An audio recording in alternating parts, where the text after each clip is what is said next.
北京时间5月5日凌晨，英国谢菲尔德克鲁斯堡剧院这个斯诺克100年统治的老家被一个22岁的中国00后彻底掀翻了。吴一泽这个出生于2003年的甘肃少年，以18比17的绝杀比分击败43岁的英格兰魔术师墨菲，捧起了世锦赛冠军奖杯。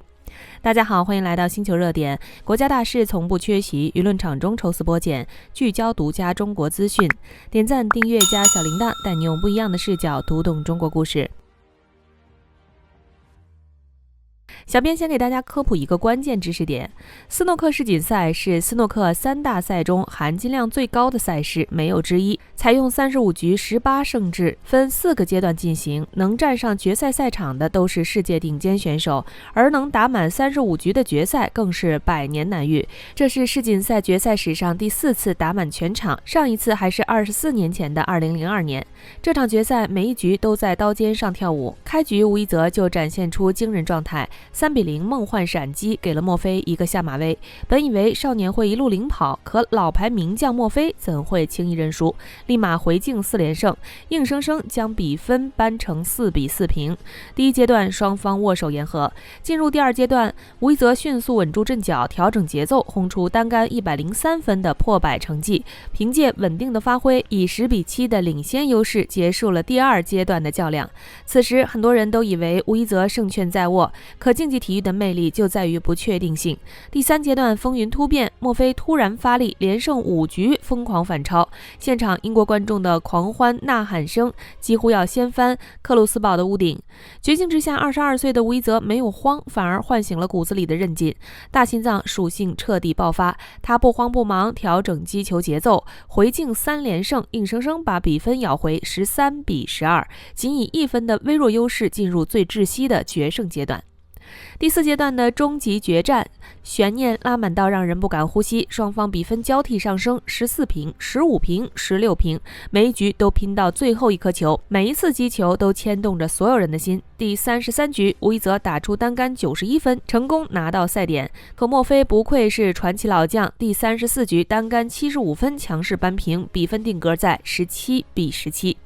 那一刻，克鲁斯堡剧院陷入死寂，静得连呼吸声都能听见，所有人都在等待最后的决胜时刻。决胜局中，墨菲率先上手拿下8分，随后转入防守。吴一泽顶住千斤压力，拼下超高难度的中带红球，上手后一杆行云流水85分清台，最后一颗黑球稳稳落袋，18比17绝杀。现场瞬间沸腾，5星红旗再次在克鲁斯堡剧院冉冉飘扬。这个被西方长期垄断的赛场终迎来了首位00后冠军。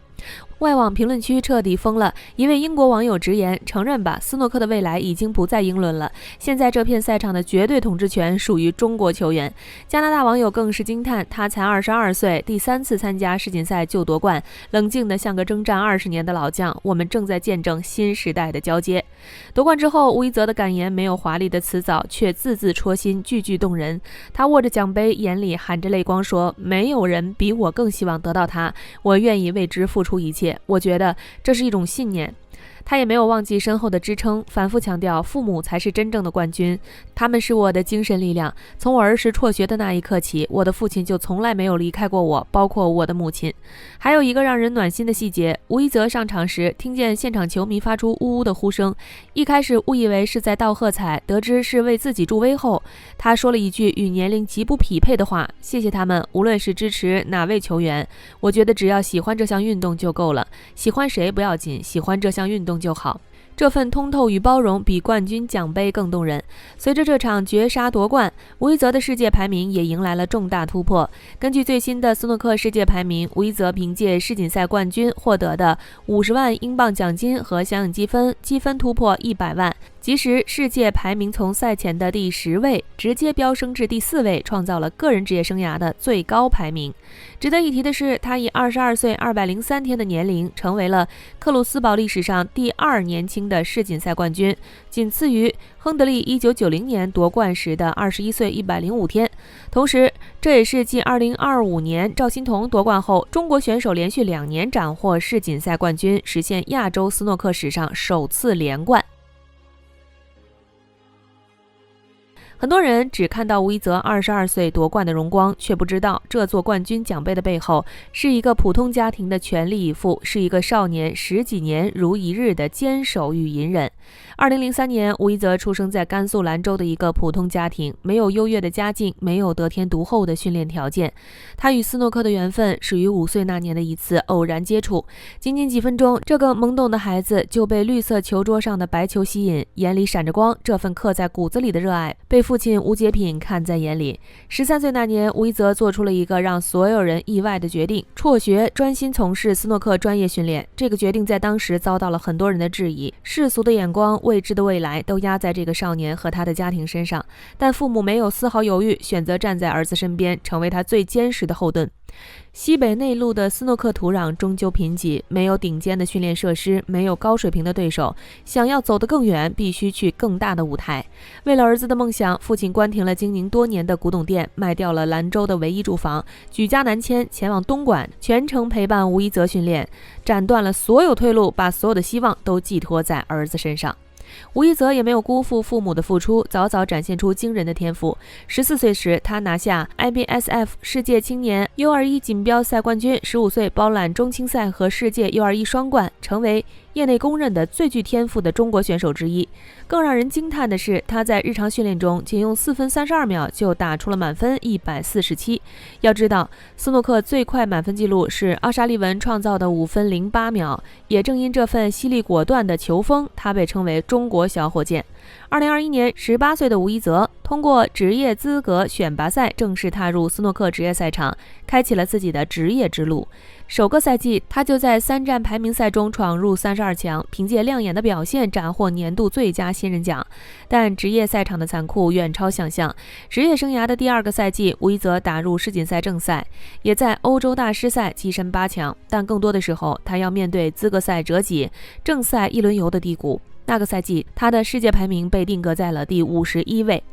2024年，吴一泽迎来了职业生涯的第一次重大考验。他连续打入英格兰公开赛和苏格兰公开赛决赛，却2次屈居亚军。先是7比9不敌罗伯逊，3个月后又5比9输给雷佩凡。外界的质疑声接踵而至，有人说他抗压能力不行，有人说他只是昙花一现。吴一泽自己也陷入过绝望，真切领略到了竞技体育的残酷，但他没有放弃，在低谷期选择自我沉淀，开始补足自己的短板。他明白，斯诺克不只有一味的进攻，更有中盘对峙时的耐心防守。慢慢的，这个擅长进攻的少年变成了会防守的狼，在一次次比赛中摸索经验，打磨心态。2019年，为了接轨世界最高水平，16岁的吴一泽在父亲的陪同下，远赴英国谢菲尔德训练。初到英国，父子2人语言不通，巡回赛奖金匮乏，只能租住在条件简陋的无窗公寓，挤在一张床上。父亲打了几份零工，勉强维持生计和儿子的训练开销，日子过得十分窘迫。但父亲从未抱怨，只是默默陪伴在儿子身边。这份坚持终于在2025年迎来了回报。在南京国锦赛上，吴一泽从资格赛一路晋级，1/8决赛0比4落后的情况下，逆转世界第一特鲁姆普，随后零封老将霍金斯。半决赛击败新科世锦赛冠军赵欣彤，以黑马姿态闯入决赛。决赛中，他对阵4届世界冠军、年近半百的希金斯。在抢十的长局制较量中，吴一泽火力全开，最终以10比6取胜，斩获职业生涯首个排名赛冠军，拿到17.5万英镑，约164万元人民币的冠军奖金。世界排名从第22位飙升至第13位，首次跻身前16。从兰州的普通少年到远赴英国的追梦人，从2次屈居亚军的低谷到世锦赛绝杀夺冠的荣光，吴一泽用了10几年的时间完成了蜕变。他的成功从来不是偶然，是天赋，是坚持，更是父母毫无保留的托举。就像他夺冠后说的那样，父母才是真正的冠军。这个寒门少年用自己的努力回报了父母的付出，用一杆杆精准的击球打破了西方的垄断，让世界看到了中国00后的韧劲与底气。小编觉得吴一泽的故事早已超越了体育胜负本身，他告诉我们，平凡的家庭也能托举不凡的梦想，普通的少年也能站上世界之巅。他也诠释了最好的家庭教育：有梦想不功利，有热爱不施压，默默陪伴，全力托举，就是给孩子最好的底气。好了，今天的内容到这里就结束了。如果你喜欢小编的影片，还请大家多多点赞转发，让更多的人一起见证中国进步。关注我的频道，这样既能回顾往期视频，又不会错过之后的精彩内容。那我们下期节目不见不散。